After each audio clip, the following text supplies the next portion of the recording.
Namaskar. Hello friends. We have been looking at faith. Spiritual faith and worldly pursuits cannot be compartmentalized. I think spiritual faith and worldly faith cannot be compartmentalized. It does not make sense to me to say that I will be completely worldly from 9 a.m. to 6 p.m. and be spiritual outside of it. Spirituality has to be a part and parcel of you, or the whole being has to be spiritual. Every single moment, every single thought and action has to be founded on the spiritual faith, or has to be formed out of that faith itself. Thus, the person's whole being then is not different from the faith itself, like waves on the ocean's surface. Faith versus trust. We need to be careful in the use of the word faith, especially in contrast with the words like trust. For example, when you board an aircraft, you have a trust in the airworthiness of the craft and the competence of the pilot. Even walking on the road is based on a trust that the drivers drive safely, following all the rules and care for your life and limbs. This trust is different from faith. Faith should be limited to the spiritual realm.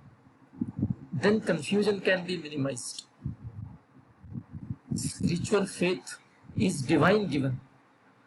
It arises from within, so to speak, and there is an inner compulsion to follow it. It cannot be imposed from outside by gurus or preachers or anyone. The so-called religious faith that most people follow is in good part an imposed fear. Fear that if one does not do such and such things, he will be punished by God.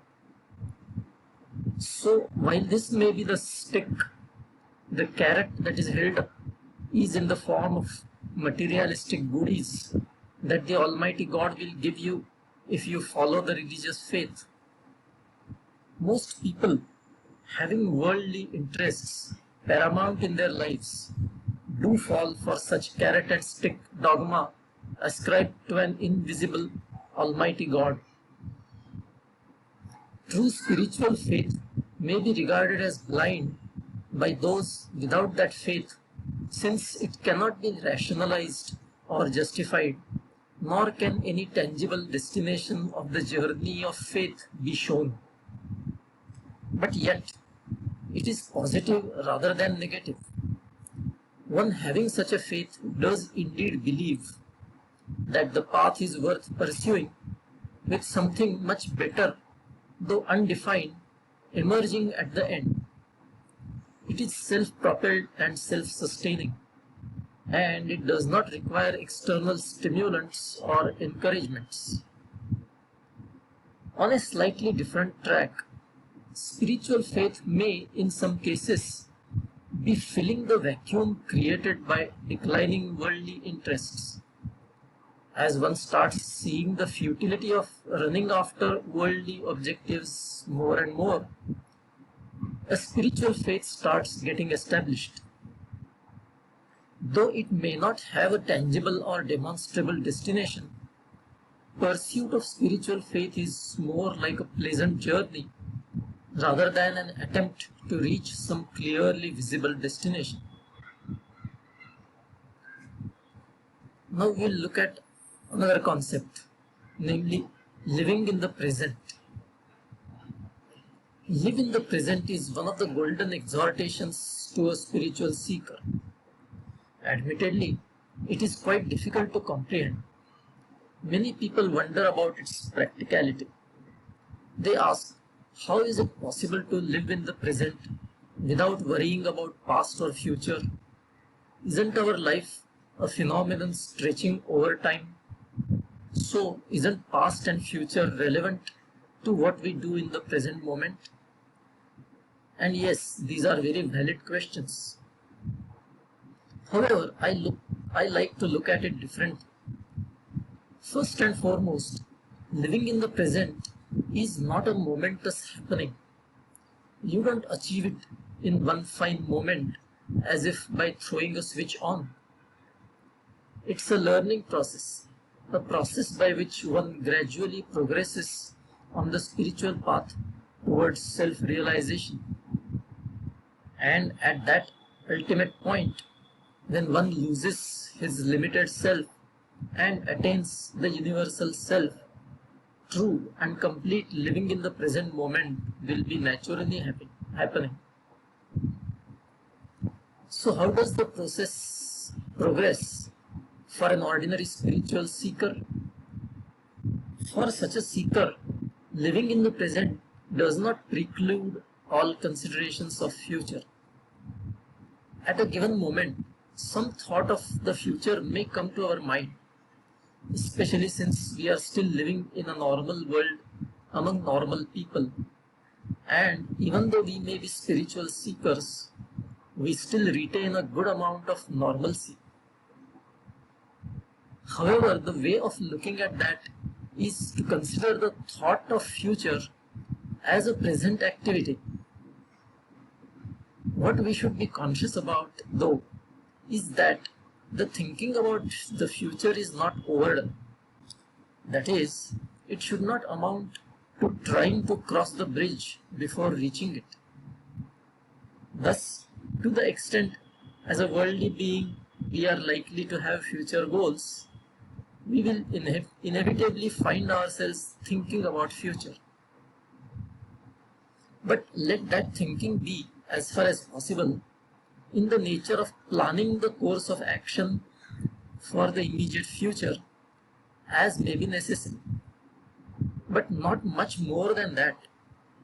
No daydreaming. Similar thing applies to the past. We may need to analyze the past to see if there are any lessons to be learnt. Again, because we may still be normal worldly beings.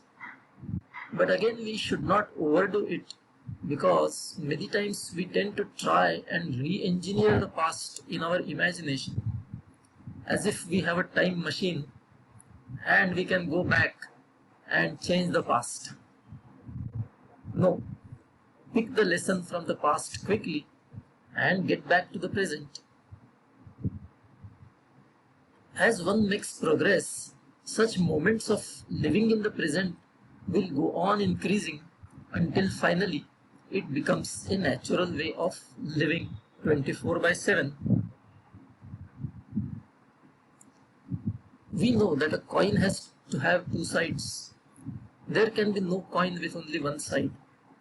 Similarly, if we are truly able to live in the present, that can be said to be one side of the coin. However, the other side of this coin is a certain degree of spiritual evolution, a certain minimum spiritual maturity. Without such spiritual maturity, one will simply not be able to live in the present. Also, such spiritual maturity will be achieved only under divine grace. So, this spiritual maturity ensures that one does not engage in wrong or prohibited actions that will have undesirable consequences. Thus, even if one may not be consciously thinking about the future consequences and living only in the present moment, his actions will always automatically be proper actions as per the divine scheme. It is like a reflex action.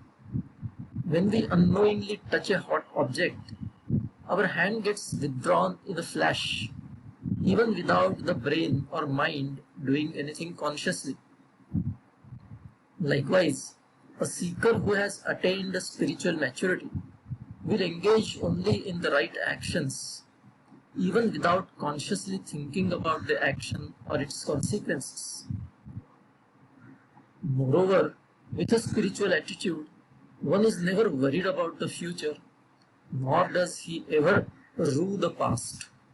So he can easily live in the present moment. We will stop here today. and continue the next time. Until then, bye. Take care.